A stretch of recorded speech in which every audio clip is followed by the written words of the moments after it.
रात का गहरा सन्नाटा था। एक ऋषि जंगल के बीच ध्यान में बैठे थे। अचानक एक अजीब सी आवाज गूंजी, अगर भगवान ने इंसान को बनाया तो भगवान को किसने बनाया? ऋषि की आंखें तुरंत खुल गईं। उनके चेहरे पर डर और हैरानी साफ दिखाई दे रही थी।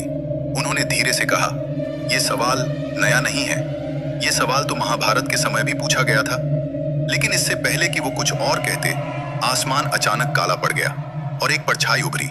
ये सच जानना मना है। ऋषि समझ गए, ये कोई साधारण सवाल नहीं, ये एक छुपा हुआ रहस्य है। महाभारत के युद्ध के बाद जब सब कुछ शांत हो गया, तब अर्जुन ने श्री कृष्ण से वही सवाल पूछा, आप भगवान हैं, लेकिन आपको किसने बनाया? कृष्ण मुस्कुराए। उनकी आंखों में एक गहरा रहस्य था। उन्होंने कहा, मैं भी एक रहस्य हूं और मुझसे पहले भी कोई था। अर्जुन चौंक गया, आपसे पहले कौन? कृष्ण ने आंखें बंद की और अचानक चारों तरफ अंधेरा छा गया, जैसे कोई बहुत बड़ा सच सामने आने वाला हो।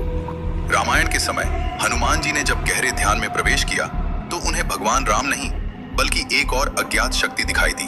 वो शक्ति बोली, राम भी मेरी इच्छा से जन्मे हैं। हनुमान घबरा गए, तो क्या भगवान राम भी किसी के बनाए हुए हैं? लेकिन जवाब देने से पहले वो शक्ति अचानक गायब हो गई। कृष्ण ने अर्जुन को एक और दृश्य दिखाया, एक ऐसी जगह जहां न धरती थी, न आकाश, न समय, न कोई भगवान, सिर्फ अंधेरा। और उस अंधेरे में एक आवाज गूंजी, मैं ही सबका आरंभ हूं। अर्जुन कांप उठा, ये कौन है? कृष्ण बोले, ये वो है जिसे कोई नहीं जानता। एक बार ब्रह्मा जी सृष्टि की रचना कर रहे थे, तभी उनके सामने एक छाया प्रकट हुई।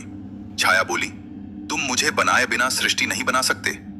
ब्रह्मा चौंक गए, लेकिन मुझे तो भगवान कहा जाता है। छाया हंसी, तुम भी बनाए गए हो। ब्रह्मा पहली बार डर गए। वेदों में भी एक रहस्य छुपा है।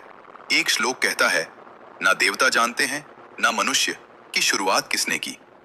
ऋषि ये पढ़कर कांप उठे, तो क्या भगवान भी नहीं जानते? शिव जी ध्यान में लीन थे। तभी एक आवाज आई, तुम भी अंत नहीं हो। शिव ने आंख खोली, मैं महाकाल हूं, मुझसे पहले कौन?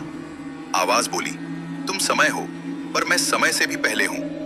धीरे धीरे एक ऋषि को यह समझ आने लगा, इंसान भगवान की रचना है, लेकिन भगवान भी किसी ऊर्जा से बने हैं। तो क्या हम सब उसी ऊर्जा का हिस्सा हैं? उस सत्य को जानने के लिए ऋषि आगे बढ़े। उन्हें एक रहस्यमयी दरवाजा मिला। जैसे ही उन्होंने दरवाजा खोला, वो चौंक गए, क्योंकि सामने वो खुद खड़े थे। तभी एक अंतिम आवाज गूंजी, मैं ना भगवान हूं ना इंसान, मैं वो हूं जो हर चीज में है। जिसे तुम अलग समझते हो वही तुम हो। ऋषि की आंखों में चमक आ गई। उन्हें सब समझ आ गया, भगवान, इंसान और पूरी सृष्टि सब एक ही ऊर्जा है।